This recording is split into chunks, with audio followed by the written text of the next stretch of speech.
لا نركز بقى المره دي، نركز عشان في موضوع مهم، والموضوع ده غالبا كل يوم هيخليك تدفع 3000 جنيه. وانت ماشي في الشارع هتبص على شمالك هتلاقي في حاجه اسمها الاتوبيس الترددي او الباص الترددي. وانت ماشي على الطرق السريعه هتبص على شمالك هتلاقي الاتوبيس ده ماشي ليه، المفروض هو حاره مروريه مخصصه ليه، هي الحاره الشمال. من النهارده ممنوع تمشي على الحاره الشمال دي، وده عموما الصح. يعني من زمان عمالين نقول الحاره الشمال قوي ما بنمشيش عليها، والحاره اليمين قوي ما بنمشيش عليها، احنا بنمشي في النص. المهم الحاره بتاعت الاتوبيس الترددي ده لو مشيت عليها هتدفع غرامه من 500 جنيه لحد 3000 جنيه. طب لو خلاص خرجت منها ورحت داخل غصب عني او حاجه، يبقى انت هتدفع ضعف المخالفه. انت لو الموقف اتكرر بتدفع كل مره بتدفع الضعف. هيعرفوا منين بقى؟ زي حبيبنا اللي قدامك ده، راكب العربيه النقل وماشي، قام ايه اللي حصل؟ قام اتلقط زي ما انت شايف كده. مين اللي لقطه؟ الاتوبيس الترددي بنفسه. الاتوبيس الترددي محطوط فيه كاميرتين، كاميرا من ورا على السقف من فوق، وكاميرا من قدام على السقف من فوق. وظيفتها يا باشا تراقب اللي داخل واللي خارج للحاره بتاعته. طبعا انت عارف الاسئله بقى بتاعت الشعب المصري. ايوه يا معلم برضه، طب افرض انا عطلت مثلا في الطريق، حصل عطل للعربيه واضطريت اركن على الشمال، اعمل ايه؟ الحقيقه الفريق كامل الوزير جاوبنا على السؤال ده وقال لك لا، عطلت تركن على اليمين، وقال ان الحكومه مراقبه الطريق كله بالكاميرات، ومجرد ما انت هتعطل وتركن على اليمين هيجي لك المساعده لحد عندك. سبحان الله يا ربي، انا حاسس ان انا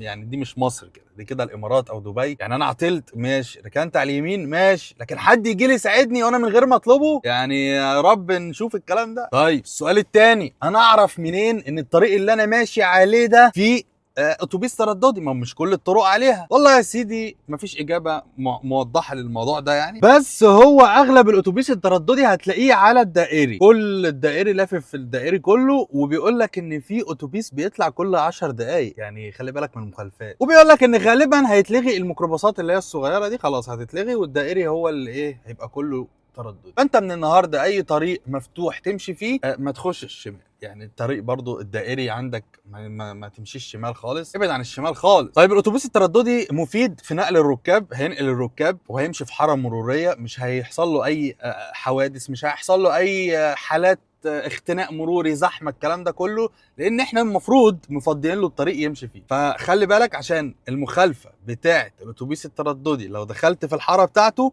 هتبتدي من 500 جنيه لحد 3000 جنيه. واعمل الفيديو ده شير وعرف غيرك، علشان الاتوبيس الترددي بقاله يومين شغال في الطريق، فشوف في اليومين دول كم واحد دفع 3000 جنيه. وما تنساش لو عايز تعرف اكتر عن العربيات ادخل ابلكيشن اوتو كلاب.